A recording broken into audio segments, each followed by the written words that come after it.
the ticky-tack fouls that we were talking about earlier today. Y'all gotta see this. So Brittney Griner has just been banned from the WNBA after this situation with Caitlin Clark is going viral, where she made some extremely racist remarks from the bench after getting fouled out by Caitlin Clark. I mean, this is just insane. Just watch this video, bro. The ticky-tack fouls that we were talking about earlier today. I don't know if you guys can read lips as good as I can, but we all know what she said right there. I mean, she's talking about her skin color. I mean, this is just insane. There's no place for this in sports. And now Brittney Griner is being banned from the WNBA for this. Swaggy, Brittney, let me see something real quick. Brick, thank you. Get the hell out of here, yo. Jab stepping, it's the brick. Swing and a miss. Oh! Yo, I ain't gonna fake it right now.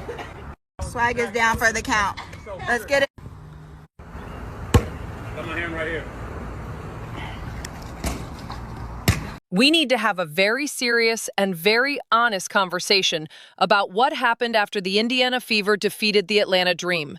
Because what began as a few seconds of television footage transformed almost instantly into one of the most chaotic and revealing social media controversies the WNBA has experienced this season.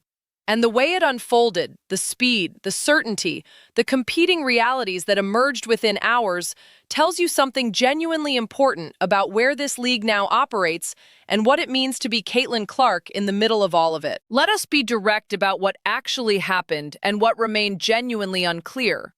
The controversy centered on a brief television shot of Brittney Griner after she fouled out late in the game.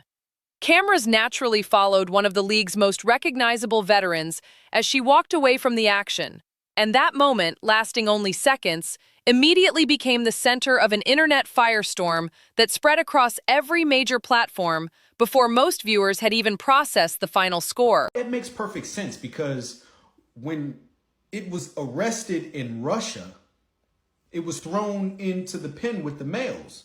And remember, he was like, oh, I'm not going in there. And they just threw his ass right in there because, you know, Russia, they don't give a fuck. And then you also think of, the voice. It had a deeper voice than I do, right? And there's no testosterone that'll make your voice that deep. Viewers began slowing the video down frame by frame. Countless posts claimed Griner had directed an insulting comment toward Clark. Some users insisted they could clearly identify every word. Others argued the footage was too distant, the angle too imperfect, and the audio too incomplete to draw any reliable conclusion whatsoever.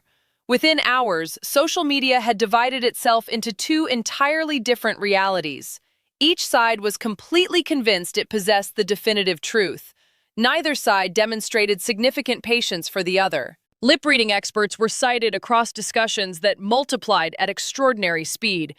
Fans confidently posted captions directly over the footage, despite the obvious limitations of trying to decode speech from a television broadcast camera positioned at considerable distance. Brittney Griner has not been suspended. She could be.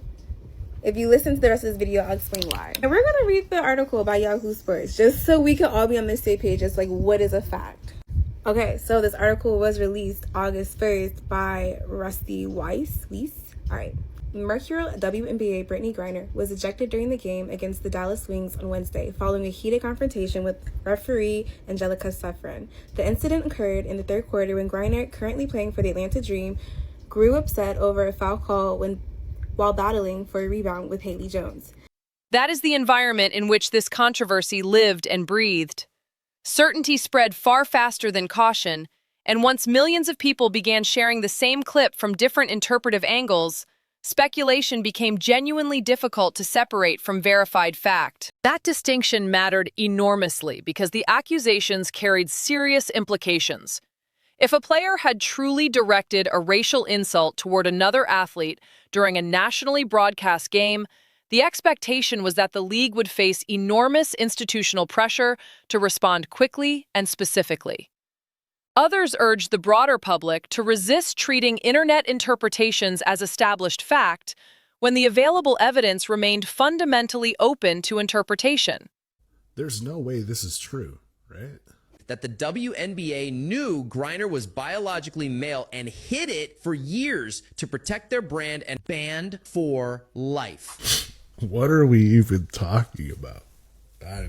This is a wild one. This is a wild one. I don't think it's true.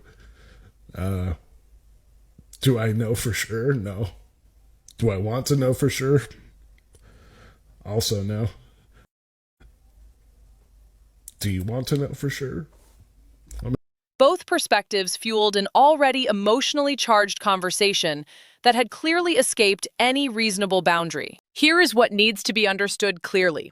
The game itself, Indiana defeating Atlanta, was the product of a matchup that already carried significant weight before the opening tip. The Fever had become one of the most commercially important attractions in professional basketball, and Clark's transformation of this franchise had produced visible, measurable results. Arenas were filling at rates not seen in years. Television ratings were climbing. Merchandise disappeared consistently.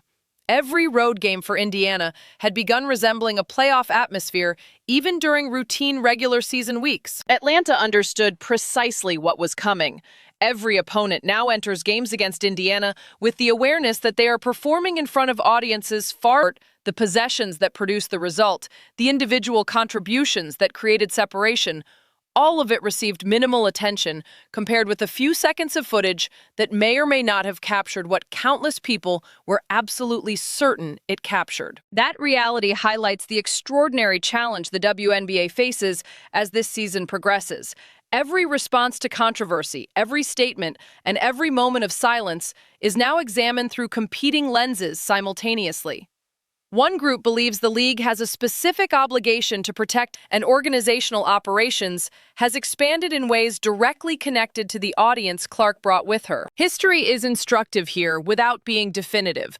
Michael Jordan spent years at the center of heated officiating debates.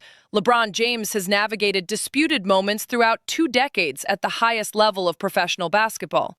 Diana Taurasi, Candace Parker, and other legends all found themselves at the center of significant controversies during various chapters of their careers. Superstars receive heightened scrutiny because every possession they about what happened during those few controversial seconds after Griner fouled out. Those disagreements are unlikely to disappear quickly. What seems far more certain is that the WNBA now operates under the brightest commercial spotlight in its history, and everyone connected to it, players, coaches, executives, officials, and ownership, is still learning what it means to function at that level of sustained public attention. That learning process is happening in real time, under full public view, with a player at the center whose presence transformed the entire conversation about what this league could become.